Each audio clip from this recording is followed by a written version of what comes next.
सुमतीबाई सकाळी सकाळी नेहमीसारखी उठली. घरात सगळं शांत होतं, पण ती शांतता मनाला रुचत होती. गणपतराव त्यांच्या नेहमीच्या जागी बसले होते. अंगणात जुन्या लाकडी झुल्यावर दोघांनीही काही न बोलता एकमेकांकडे पाहिलं. आज काहीतरी वेगळं होतं, काहीतरी बदलणार होतं आणि ते दोघांनाही ठाऊक होतं. सुनबाई म्हणाली की आज राजन काही बोलणार आहे. सुमतीबाईंनी खुशीने चहा घेत म्हणाल्या, हो, गेल्या काही दिवसांपासून त्यांच्या डोळ्यात वेगळंच काही दिसतंय. गणपतरावांनी शांतपणे उत्तर दिलं. त्यांच्या घरात एक वेगळीच एकेकाळी गजबजत असायचा. राजांच्या हास्यांचा, त्यांच्या मित्रमंडळींचा, खेळण्यात रमलेल्या लहानपणीच्या आठवणींचा, पण गेल्या काही वर्षात सगळं बदललं होतं. राजांचं लग्न झाल्यानंतर त्याचं लक्ष बायको आणि मुलांकडे जास्त लागलं. आई वडिलांचं अस्तित्व जणू कुठे पुसटच झालं होतं. दुपारी जेवणानंतर राजांनी दोघांनाही हॉलमध्ये बोलवलं. आई, बाबा, मला तुमच्याशी थोडं बोलायचं आहे.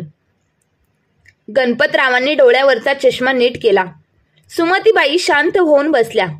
राजन थोडा वेळ गप्प राहिला, मग म्हणाला, आई बाबा, मी आणि सीमा ठरवले तुम्हाला वृद्धाश्रमात ठेवायचं. त्या शब्दांनी वेळ थांबलेली वाटली. सुमतीबाईंच्या हातातील चहाचा कप थरथरला. गणपतराव काही बोलले नाही. त्यांच्या चेहऱ्यावर एक विचित्र स्थिरतेचा पडदा चढला. माझं काम खूप वाढलंय. अर्जुनचं शिक्षण, सीमाला तब्येतीच्या समस्या आणि घर छोटं आहे.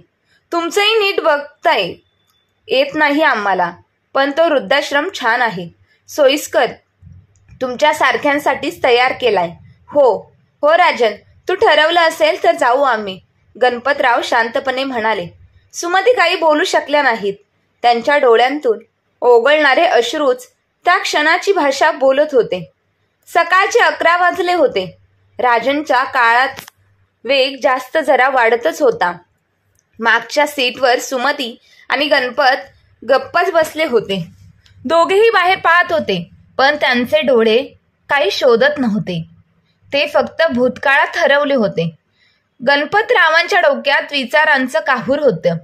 ज्याच्या शिक्षणासाठी आम्ही शेतगहाण ठेवलं, आज त्याच मुलाने आम्हाला घरातून बाहेर काढलं. पण चेहऱ्यावर मात्र कसलीही भावना नव्हती. वयाच्या 70ीत पोचलेला तो पुरुष जणू भावनांना मारूनच टाकायची सवय लावून बसला होता. सुमतीबाईच्या डोळ्यात पाणी होतं, पण त्यांनी ते पुसलं नाही, कारण त्यांना माहीत होतं ते अश्रू शेवटचे नव्हते.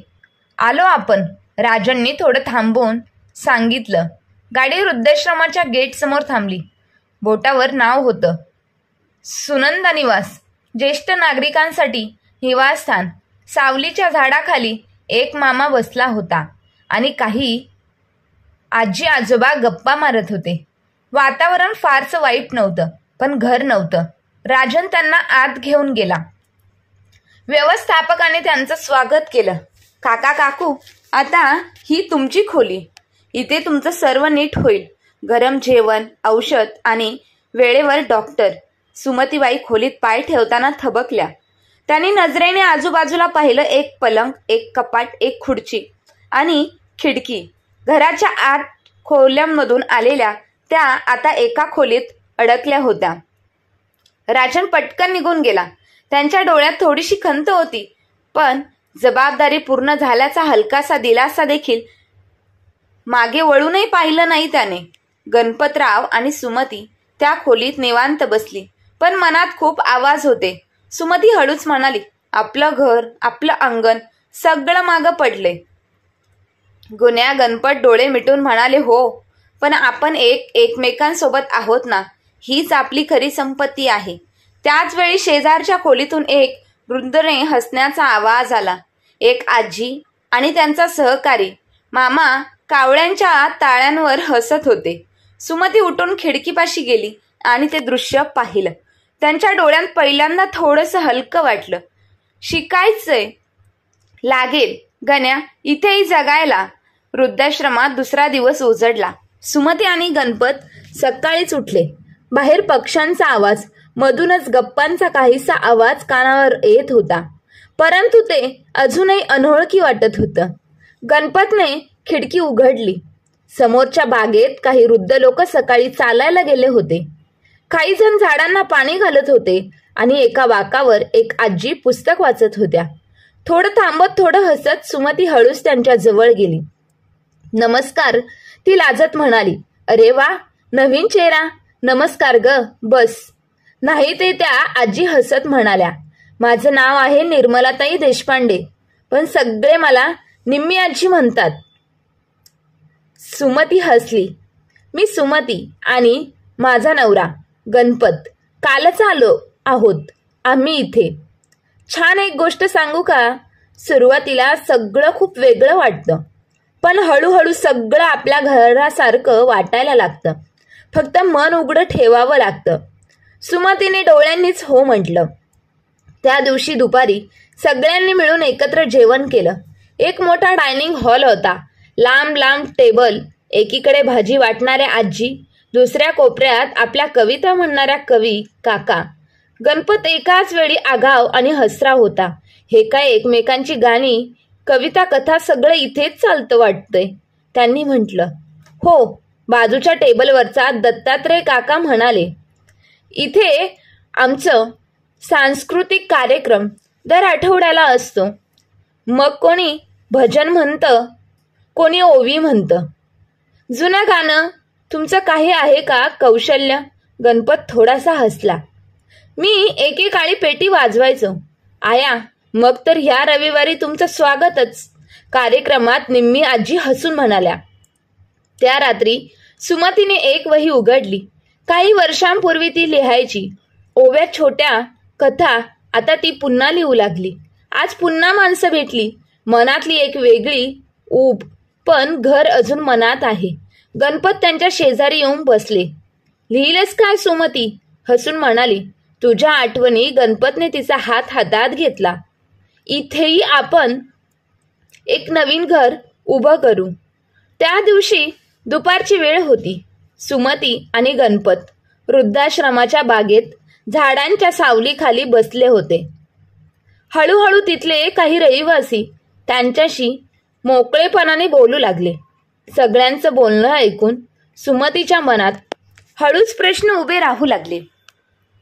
हे सगळे इथे का आले असतील? तेवढ्यात निम्मी आजी आणि दत्तात्रय काका त्यांच्या शेजारी येऊन बसले. तुमच्या लग्नाला किती वर्ष झाली ग?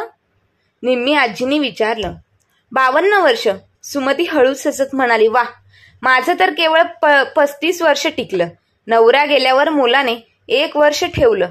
मग म्हणाला, आई तू एकटीच आहेस, तुला काय जमणार, आणि इकडे पाठवलं. निम्मी आजी सांगताना हसल्या, पण डोळ्यांतून ओघळणारं पाणी. गणपत थोडा स्तब्ध झाला. मुलगा भेटतोय का नाही? गण्या गेले 5 वर्ष नाही आला, पण एकटी वाटत नाही. आता सवय झालीये. दत्तात्रय काकांनी खोल श्वास घेतला. माझे 2 मुलं, दोघांनी परदेशात स्थायिक झाले. मी असाच मध्येच पडून होतो. बायको गेली तेव्हा फार एकटं वाटलं. म्हटलं इथं आलो, किमान कोणी बोलायला तरी भेटेल. सुमतीनं हलकीत विचारलं. कधी राग आला नाही का मुलांवर? काकांनी शांतपणे डोळे मिटले. आला, पण आता माणसांपेक्षा अपेक्षा ठेवणं सोडलं. त्यांच्या त्या वाक्याने सुमती आणि गणपत दोघेही निशब्द झाले. क्षणभर तोंडातून शब्द निघेनात. जण स्वतःचं भविष्य त्यांच्यासमोर उभं राहिलं होतं. पण एक गोष्ट सांगतोय. दत्तात्रय काका म्हणाले, इथे आलो ते वाईट नाही झालं. इथे आम्ही पुन्हा जिवंत झालो. माणसं भेटली, स्मित दिलं. आई, आयुष्य पुन्हा जपायला शिकलो. गणपत काहीसा गंभीर झाला. पण आपल्या माणसांशिवाय हे सगळं अपुरं वाटतं, नाही का? वाटतं, पण नातं जपायचं असेल तर दोन्ही बाजूनी प्रयत्न करायला हवेत. एकाच बाजूने ओढून काहीच उत्तर उरत नाही. ते बोलत होते आणि त्या शब्दांनी सुमतीच्या मनात खोल गोंधळ उठला. तिला आठवलं राजनला ताप होता आणि तिने रात्रभर त्याचं तापमान पाहिलं होतं. गणपतने त्याला दप्तर घेऊन शाळेत सोडवण्यासाठी चक्क रिक्षा थांबवली. तोच राजन आज ती रात्री लिहायला बसली. वहीत लिहिलं, जखम एकट्याने झेलता येते, पण विसरण्यासाठी माया लागते आणि ती कुठे हरवली आहे हे अजून शोधतोय. 2 आठवड्यांपेक्षा अधिक काळ उलटून गेला होता. सुमती आणि गणपत आता वृद्धाश्रमात काहीसे रमले होते, पण घराची, मुलांची आठवण अजूनही मनाच्या कोपऱ्यात ठाम मानून बसली होती. तिथून दूर राजनच्या घरात एक वेगळी शांतता होती. राजन ऑफिसमधून थकल्या भागल्यासारखा घरी आला. सीमा स्वयंपाकघरात होती आणि त्यांचा 9 वर्षांचा मुलगा अर्जुन टीव्ही बघत बसला होता. त्याचं लक्ष कार्यक्रमात नव्हतं, काहीतरी विचार करत होता. बाबा, अर्जुनने हळूच विचारलं, आजोबा कुठे आहेत? आता राजन क्षणभर थांबला. ते वृद्धाश्रमात आहेत. बेटा, का? त्यांनी काही वाईट केलं होतं का? राजन गोंधळला. तो काही वेळ बोललाच नाही. अर्जुन अजून बोलू लागला. माझे एक मित्र सांगत होते की त्यांचे आजोबा त्यांच्यासोबत खेळतात, गोष्टी सांगतात. आपले आजोबा परत येणार का? राजनने आपले डोळे झाकले. त्याच्या मनात अनेक आठवणी दाटून आल्या. वडिलांनी शिकवलेल्या सायकल चालवणं, आईने शाळेत दिलेला डब्बा आणि वडिलांच्या हातचं बनवलेलं खमंग पोहे. सीमा समोर आली. थोडी चिडून म्हणाली, अर्जुन, टीव्ही बघ ना, हे मोठ्यांचं आहे, तुला समजायचं नाही. पण अर्जुन हट्ट्याने म्हणाला, माझं काही वाईट वाटतंय. आई, आपण आजोबा आजींना परत बोलूया ना, मला त्यांच्यासोबत गोष्टी ऐकायच्या आहेत. राजनने हळूच मुलाला जवळ घेतलं. त्या निरागस चेहऱ्यावर त्याला एक मोठा आरसा दिसत होता, आपल्या निर्णयाचा आरसा. त्या रात्री जेवताना राजन फारसा बोलला नाही. तो एकटक मोबाईलमधून आई वडिलांचे जुने फोटो बघत राहिला. सीमा थोडीशी नाराज होऊन म्हणाली, पुन्हा काहीच विचार नको. आपण आधीच किती तडजोड केली आहे. एकदाचं ठरवलं आहे आणि तेच योग्य आहे. राजन गप्प बसला, पण त्याच्या मनात विचारांचे काहूर उठले होते. जे योग्य आहे ते सोयीस्कर असतं का, की आपल्यासाठी सोयीस्कर वाटलेली गोष्ट आपण योग्य मानतो. अर्जुन झोपताना आजोबांसाठी प्रार्थना करत होता आणि त्या बालमनाने जणू काहीतरी खूप मोठं शिकवून टाकलं होतं. रविवार उजडला. वृद्धाश्रमाच्या बागेत हलकासा वारा वाहत होता. सुमती एकट्याने झाडाखाली बसली होती. तिच्या हातात वही होती, पण आज ती लिहित नव्हती, फक्त उघडून एका जुन्या ओळीवर नजर रोखून बसली होती. गणपतच्या बाजूला येऊन बसले. काय ग, लिहित नाहीस? आज सुमतीने नजर वर केली. डोळ्यात ओलं होतं, पण चेहऱ्यांवर शांत भाव. आज नाही गण्या, आज लिहिणं नाही, आठवण येते आहे. कशाची आठवण? सुमती हळूहळू म्हणाली. राजन लहान असताना त्याला पावसात भिजायला फार आवडायचं. आठवतंय तुला? एकदा तो जोरात तापात होता, पण पावसात बाहेर पळून गेला होता. गणपत हसला. हो ग, मी ओरडलो होतो त्याला आणि तू त्याला अंगावर घेऊन म्हणाली होतीस, मुलं रुसतात पण राग सोडू नकोस. सुमतीच्या डोळ्यांतून टपटप अश्रू गळू लागले. तोच मुलगा आज आपल्यावर रुसलाय, पण यावेळी आपण काहीही केलं तरी त्याने आपल्याला घराबाहेरच ठेवले. गणपत काहीच बोलला नाही, फक्त तिचा हात हातात घेतला. सुमती पुढे म्हणाली, तुला माहित आहे का गण्या, काल मी स्वप्नात राजनला पाहिलं. लहान होता, आई म्हणत म्हणत माझ्या मिठीत येऊन बसला होता आणि मी त्याला घट्ट धरून ठेवलेलं. पण जाग आली आणि मिठी रिकामी झाली. ते ऐकून गणपतही काहीसा थररला. क्षणभर तो न बोलता बसून राहिला. आपल्यात काही कमी पडलं का ग? सुमतीने एक अत्यंत वेदनादायक प्रश्न विचारला. गणपतने डोळे मिटले. नाही ग, आपण पालक म्हणून आपलं सर्व दिलं, पण काही नाती मोठी होत असतानाच तुटतात किंवा माणसं मोठी होऊन मगच विसरतात. कदाचित, पण त्यांच्या आठवणी, त्यांचं बालपण, त्यांचे आई बाबा म्हणणे, हे काही विसरता येत नाही. गणपत उठला. आपण त्याला विसरण्याचा प्रयत्न करणार नाही, कारण नातं आता संपत नाही, फक्त थांबतं. कधी कधी काळ थोडा फिरून परत जवळ येतो. त्या रात्री सुमतीने वही उघडली आणि लिहिलं. आज पावसाच्या सरी आल्या होत्या. त्या पावसात माझा लहान राजन पुन्हा आठवला आणि मी त्याला पुन्हा एकदा मनात घट्ट धरून झोपवलं. त्या दिवशी वृद्धाश्रमात एक नवीन महिला दाखल झाली होती. साधारण 60-62 वयाची. चेहऱ्यावर खूप शांतपणा, पण डोळ्यात गाठलेली वेदना स्पष्ट दिसत होती. तिचं नाव होतं शुभांगी देशमुख. ती आली तेव्हा सुमती आणि निम्मी आजी बागेतच बसल्या होत्या. शुभांगी एकट्याने एका कोपऱ्यात बसली होती. सगळ्या नवीन लोकांप्रमाणे तीही गोंधळलेली वाटत होती. सुमती हळूच तिच्याजवळ गेली. नमस्कार, मी सुमती. नवीन दिसताय. शुभांगीने हळूच हसून हात पुढे केला. हो, आजच आली. जरा मन गजबजलेलं आहे. सुमती शांतपणे तिच्या जवळ बसली. हे सगळ्यांनाच होतं सुरुवातीला, पण मग ह्या अनोळखी चेहऱ्यांची आपल्याशी नाती जमतं. शुभांगीने खालच्या आवाजात विचारलं, तुम्हीही मुलामुळे इथे आला आहात? सुमती काही क्षण गप्प राहिली. मग मान हलवून हो, मुलगा, सून आणि नातू 3 जण पण घरात राहतात. जागा नव्हती म्हणे, मग आम्हाला इथे पाठवलं. शुभांगीच्या डोळ्यात पाणी तरळलं. माझंही तसंच. मुलगा मोठा ऑफिसर आहे, सून शिक्षिका, पण मी आजारी पडले म्हणून 1 महिना हॉस्पिटल आणि परत आलं तर म्हणाले, आई तू आराम कर, आम्ही इथे सोय करून ठेवली आहे. ती डोळे पुसत म्हणाली, सोय? ही सोय नव्हे, ही सोडवणूक होती. सुमतीने तिचा हात धरला. अगं, इथे येणाऱ्या सगळ्यांच्या कहाण्या वेगवेगळ्या असतात, पण वेदना सारख्याच असतात. त्या दोघी खूप वेळ एकमेकींशी बोलत राहिल्या. आपल्या जुन्या आठवणी, घरातील गोष्टी, आपल्या मुलांचे बालपण आणि आजच्या दूर गेलेल्या नात्यांविषयी.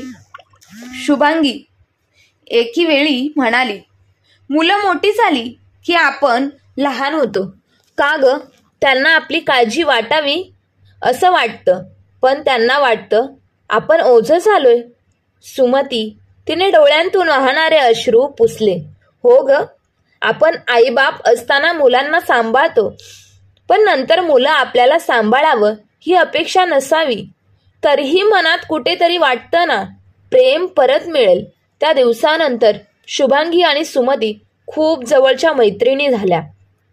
त्या एकमेकींना मनाच्या भावंडी म्हणायच्या. त्यांनी एकमेकांच्या वेदना ऐकल्या आणि त्या वेदनांमधून मायेचं नाव, नवं नातं उभं राहिलं. संध्याकाळी काळ होतात. राजन ऑफिसमधून थोडा लवकर परत आला होता. सीमाने जेवण तयार करताना अर्जुननं सांगितलं, बाबा आलाय, त्याच्यासोबत थोडं बस. राजन आणि अर्जुन सोफ्यावर बसले. अर्जुनच्या हातात एक जुनी फोटोची अल्बमची फ्रेम होती, जी नुकतीच कपाटावरताना मिळाली होती. बाबा, हे कोण? अर्जुनने एका फोटोत बोट ठेवलं. राजनचे डोळे त्या फोटोवर स्थिरावले. त्या फोटोत छोटा राजन, त्याचे आई वडील आणि तो गणपतीच्या मूर्तीसमोर उभा होता. आईच्या हातात आरतीचं ताट होतं आणि वडिलांनी राजनचा खांदा अलगद धरलेला होता. हे माझे आई वडील, तुझे आजोबा आणि आजी, राजन म्हणाला. त्याचा स्वर अचानक जडावलेला वाटला. मग ते आपल्यासोबत का नाहीत? मी लहान होतो तेव्हा तर होते ना. अर्जुनचा प्रश्न स्पष्ट होता, निरागस होता. राजन काहीच बोलला नाही. त्याने पानं उलटली. आणखी एक फोटो, त्यात राजन आजारी होता आणि त्याच्या कपाळावर आईने पट्टी ठेवली होती. आई वडील पाया जवळ बसले होते. पुस्तक हातात होतं. शिवाजी महाराजांची गोष्ट वाचत होते. ते काय करत होते? अर्जुनने विचारलं. ते मला गोष्टी सांगत असायचे आणि आई माझा ताप बघायची. राजन बोलला, पण आता त्यांचा गळा कडलेला होता. त्यांनी तुझं खूप ख्याल घेतलं ना? राजनने हळूच मान हलवली. अर्जुनने थेट विचारलं, मग तू त्यांना इथे का ठेवत नाहीस? आपल्या घरी जेव्हा ते आपल्यासाठी होते तेव्हा त्यांनी कधी दूर केलंय का तुला? हे ऐकताच राजन थक्क झाला. तो काही वेळ पूर्ण शांत झाला. त्याला वाटलं, जणू कोणी त्याच्या अंतःकरणात हात घालून तिथली सगळी धूळ झटकली आहे. त्या रात्री जेवणाच्या टेबलवर तो फारसा बोलला नाही. सीमा म्हणाली, "का रे असा शांत आहेस? ऑफिसमध्ये काही झालं?" राजनने काही उत्तर दिलं नाही. तो फक्त म्हणाला, "मी उद्या थोडी सुट्टी घेणार आहे." सीमा चकित झाली. "का?" राजन म्हणाला, "आईवडिलांना एकदा भेटायला जायचे." सीमा काही बोलली नाही, पण तिच्या चेहऱ्यावर नाराजी स्पष्ट होती. पण यावेळी राजनचा चेहरा कठोर नव्हता, उलट ठाम होता. पण कुठेतरी डोळ्यात पश्चातापाची छटा होती. त्या रात्री त्याने एक फोटो उचलून आपल्या उशाशी ठेवला. आई वडिलांसोबतचा लहानपणीचा फोटो. सकाळी 9:30ची वेळ होती. वृद्धाश्रमात सुमती आणि गणपत बागेत सकाळच्या चहासोबत शुभांगी, निम्मी आजी आणि दत्तात्रय काकासोबत हसत खिदळत बसले होते. तेवढ्यात समोरून एक काळा SU हळूहळू गेटपाशी येऊन थांबला. गेट उघडण्याच्या आवाजाने सगळ्यांचे लक्ष वळाले. गेटमधून एक उंच सडपातळ व्यक्ती थोड्याशा हळू पावलाने आत शिरते. तो राजन होता. त्याच्या हातात एक छोटी फुलांची गुच्छ होती आणि चेहऱ्यावर एक गोंधळलेलं पण मनापासून हसू. सुमती आणि गणपत थोड्या वेळ बघतच राहिले. दोघांच्याही चेहऱ्यावर अविश्वास दाटून आला. शुभांगीने कुजबुजत विचारलं, "कोण आहे हा?" गणपत उठणारच होता, पण सुमतीने त्याचा हात धरला. "थांब गण्या, हाच आहे आपला राजन." राजन थेट त्यांच्या समोर येऊन उभा राहिला. सुमतीने त्यांच्याकडे एकटक पाहिलं. "इतके दिवस एक फोनही नाही, आता काय घ्यायला आलायस?" राजन काही क्षण स्तब्ध उभा राहिला. मग खाली वाकून आईच्या पायावर हात ठेवला. "आई, माफ कर, खूप मोठी चूक झाली माझ्याकडून." गणपत काही बोलत नव्हते, पण त्यांच्या डोळ्यांतून अश्रू वाहू लागले होते. "मूकपणे बोलके बाबा. आई, मी आज जे काही आहे ते तुमच्याचमुळे. पण मी इतका गर्विष्ठ झालो आहे की हेही विसरलो. अर्जुनने काल मला एक प्रश्न विचारला. जेव्हा ते तुझ्यासाठी होते तेव्हा तू आता त्यांच्यासाठी का नाही?" सुमतीचा चेहरा थोडासा हलला, पण ती अजूनही कठोरच होती. "मुलांनी विचार करायला आठवड्याला लागतात, पण आईबाबांना 1 मिनिटही लागत नाही त्यांच्यासाठी मरायला." राजनने खाली मान घातली. "आई, मी परत आलोय घरी न्यायला." गणपत आता उठले. "राजन, तू परत आला आहेस हेच खूप आहे. पण माणूस फक्त बोलून नाही, कृतीने सिद्ध होतो." राजन म्हणाला, "म्हणूनच आलोय. गाडी बाहेर उभी आहे. तुमच्यासाठी नव्या खोल्या तयार केल्या आहेत. अर्जुन रोज तुमच्या खोलीत खेळायचा म्हणतो आणि मी रोज एकत्र चहा घेऊन असं ठरवलं." सुमतीने डोळे पाणवले. ती उठून राजनच्या समोर उभी राहिली आणि काही न बोलता त्याला मिठी मारली. गणपत पुढे आले आणि त्यांच्या डोक्यावर हात ठेवला. कधी कधी नातं तोडायला नाही, पण जोडणाऱ्याला जास्त ताकद लागते. सगळ्या वृद्ध मंडळींचे डोळे पाणवले.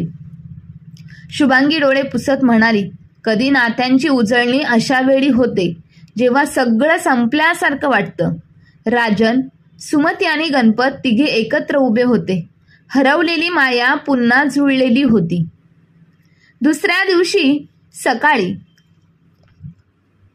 वृद्धाश्रमाच्या अंगणात चहाचे कप मागे ठेवले गेले. सामान भरलं गेलं होतं. गणपत आणि सुमती वृद्धाश्रमातून निघाले, पण मागे वळून एक नजर टाकली.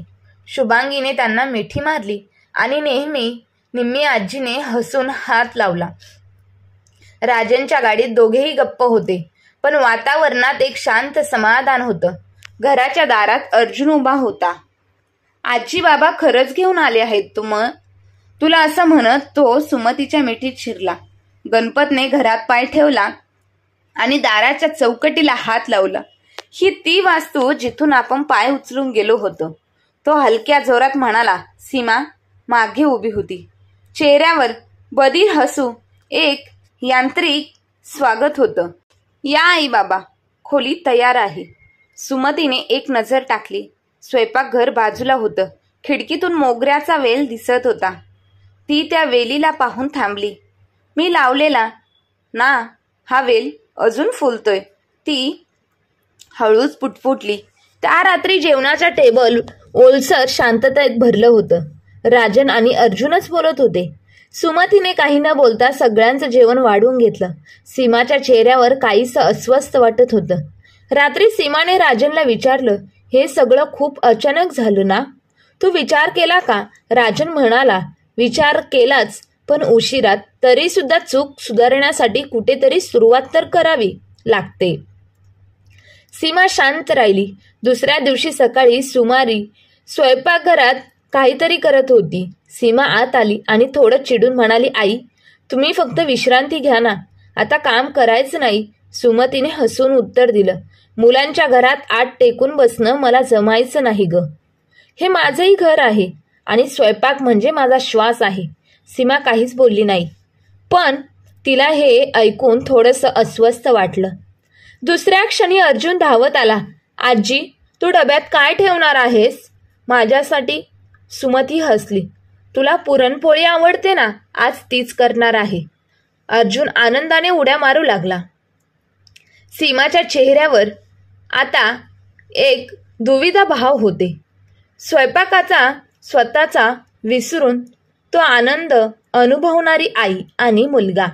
त्या दिवशी राजन कामावर गेला, अर्जुन शाळेला गेला आणि घरात राहिलेली सुमती, गणपत आणि सीमा.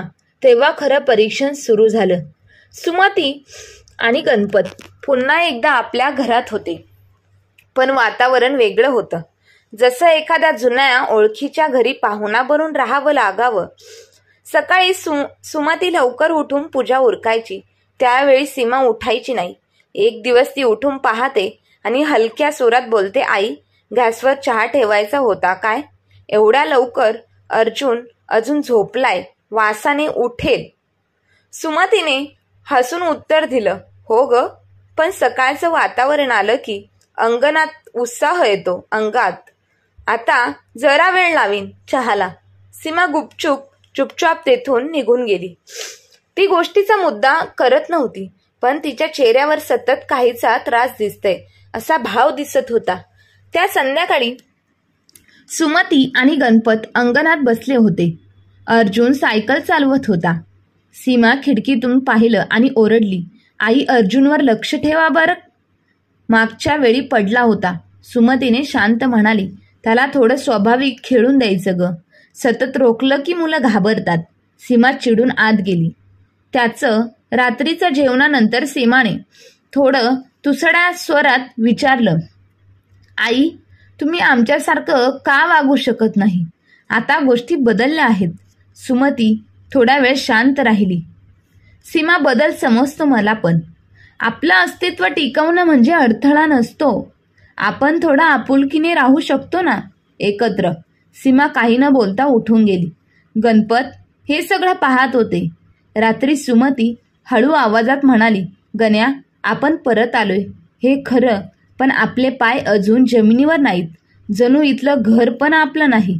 गणपतने हळूच तिचा हातात धरला. माणसं कधी कधी नात्याच्या जाळ्यात इतके अडकतात की ओळख हरवते, पण आपल्याला जराशी वेळ द्यायला हवा.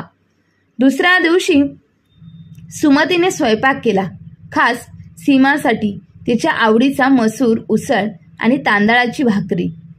जेवताना राजनने कौतुकाने विचारलं, आई, हे तू केलं? खूप छान. सीमाने शांतपणे एक घास घेतला, थोडीशी हसली. आई, अगदी माझ्या लहानपणीसारखी चव आहे. सुमतीने काही बोललं नाही, पण तिच्या डोळ्यात समाधान होतं. शाळेत त्या आठवड्यात माझं कुटुंब या विषयावरती भाषण स्पर्धा होती. प्रत्येक विद्यार्थ्याला आपल्या कुटुंबाबद्दल सांगायचं होतं. आई, वडील, भाऊ, बहीण, आजी, आजोबा, जे आपल्या आयुष्यात खास आहेत. अर्जुन संध्याकाळी घरी आला आणि आजीला मिठी मारून म्हणाला, आजी, माझं भाषण झालं. सुमती आणि गणपत दोघेही एकदम खुश झाले. काय बोललास ग? सुमतीने विचारलं. अर्जुनने पटकन आपली वही उघडली आणि मोठ्याने वाचायला सुरुवात केली. माझं कुटुंब म्हणजे माझं जग. माझे बाबा ऑफिसला जातात आणि आई घरी माझी काळजी घेते. पण माझं कुटुंब आता पूर्ण झालं आहे, कारण माझी आजी आणि आजोबा पुन्हा आमच्यासोबत राहायला आले आहेत. माझी आजी मला रोज पुरणपोळी करते. ती सकाळी लवकर उठते आणि देवाला नमस्कार करते. माझे आजोबा शांत असतात, पण त्यांनी मला सांगितलं की चांगला माणूस होणं हेच सर्वात मोठं यश आहे. माझ्या आजी आजोबांशिवाय आमचं घर रिकामं वाटायचं. आता ते परत आलेत, तेव्हा माझं घर खरंच घर झालं आहे. माझ्या आजीचं हसणं आणि आजोबांचा शांतपणा आहे माझ्या कुटुंबाचं खऱ्या अर्थाने सौंदर्य आहे. मी मोठा झालो की त्यांच्यासारखाच प्रेमळ होणार आहे. हे ऐकून सुमतीचे डोळे पाणवले. गणपतने डोळे पुसले. सीमा ही स्वयंपाकघरात ऐकत होती आणि तिने स्वतःला क्षणभर थांबवलं. रात्री जेवताना सीमाने स्वतःहून म्हटलं, आई, उद्या तुम्हाला माझ्यासोबत भाजी मार्केटला यायचं का? तुमचं निवडणं फार छान असतं. सुमतीला आश्चर्य वाटलं, पण आनंदही होऊन, हो ग, नक्कीच. राजननी पाहून हलकीशी हसू दिलं. अर्जुन आनंदात होता, कारण त्याचं छोटं भाषण एक मोठं परिवर्तन घडवत होतं. ती सकाळ नेहमीसारखी होती, पण सुमतीच्या चेहऱ्यावर तेच कुठेतरी हरवलं होतं. तिचा हात डोक्याला लागला आणि ती अचानक खुर्चीत बसली. गणपत लगेच पुढे धावले. तुम्ही काय झालं? डोकं गरगरतंय गण्या आणि छातीत थोडं दुखतंय. सीमा बाहेर आली तेव्हा सुमती आतुरल्यावर झोपलेली होती. गणपत थोडा गोंधळलेला होता, पण शांत. राजनने तात्काळ डॉक्टरांना बोलवलं. डॉक्टर आले, तपासणी केली. बहिणजींना थोडासा शुगरचा त्रास झाला दिसतोय. खूप थकवा आणि थोडंसं मानसिक ताण. विश्रांती खूप गरजेची आहे. सीमा शांतपणे डॉक्टरांना दरवाजापर्यंत सोडून आली. मग ती हळूच सुमतीच्या शेजारी बसली. आई, ती पहिल्यांदा इतक्या मृदू आवाजात बोलत होती. आई, मी खूप कठोर वागले, पण तुझं आजारपण पाहून मन हललं. मला क्षमा करशील?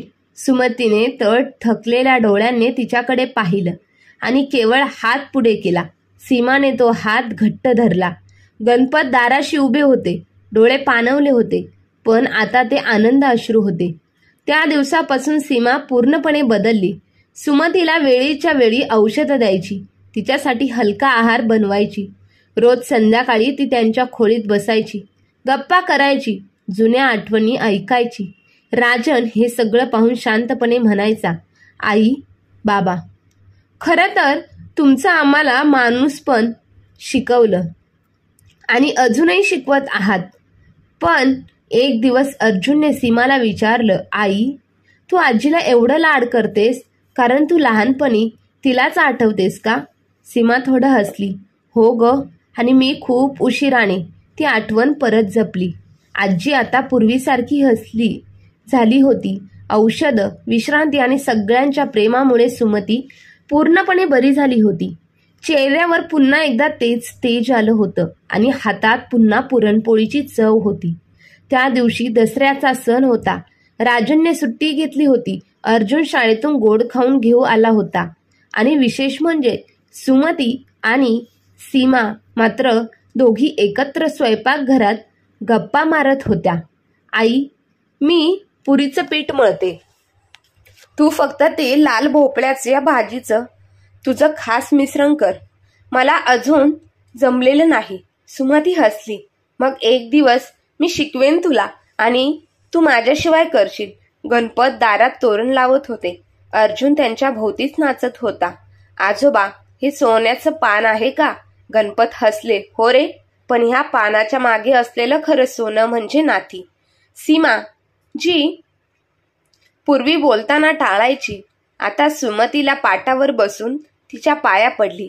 आई, यंदा दसरा माझ्यासाठी खास आहे, कारण तू माझ्या जवळ आहेस. सुमतीने तिला उचलून मिठी मारली. जेवणाच्या वेळी सगळं कुटुंब एकत्र पंक्तीत बसलं होतं. सुमतीने राजांकडे पाहून म्हटलं, बाळा, जिथे ताटातल्या पोळीचा शेवटचा घास शेअर केला जातो, तिथे माणसातले मतभेदही विरघळतात. राजन म्हणाला, आई, तुमच्या आशीर्वादानेच हे घर आता खरंच घर वाटते. सणाचा तो एक दिवस उत्साह झाला. जुन्या आठवणी, नव्या गप्पा, नवी ओळख आणि एक हसणारं प्रेमळ घर. आज अर्जुनचा वाढदिवस होता. सकाळपासून घरात गोड वास दरवळत होता. शिरा, बासुंदी, वडापाव आणि सुमतीने खास केलेली खवा पेढे. सुमती आणि सीमा दोघीही अगदी उत्साहात होत्या. गणपत नातवांसाठी सुंदरशी डायरी आणि फेन घेऊन आले होते. राजनने घर सजवलं होतं. अर्जुन नवीन कपडे घालून उत्साहात सगळ्यांना सांगत होता, आज माझे दोन्हीही आजी आजोबा इथे आहेत. मित्रमंडळी आलीये. घर हास्य आणि खेळांनी भरून गेलं. पण त्या सगळ्यांच्या मध्ये एका कोपऱ्यात गणपत आणि सुमती शांतपणे बसले होते. डोळे ओलावलेले होते, पण हसरे. गण्या, सुमती म्हणाली, आपल्याला वाट्याला थोडासा वळसा आला, पण शेवटी आपलं घर परत मिळालं. गणपत म्हणाले, हो सुमी, चूक झालेली होती, पण शंकमेन आणि प्रेमानं ती चूकही उगाळून टाकली.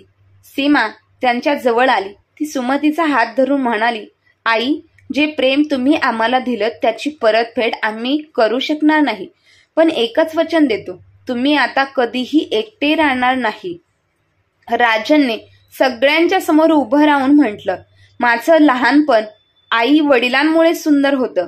आज माझ्या मुलाचं लहानपणही त्यांच्याच आशीर्वादामुळे सुंदर आहे. हे कुटुंब आता पूर्ण आहे आणि हे पूर्णपण तुमच्याचमुळे आहे.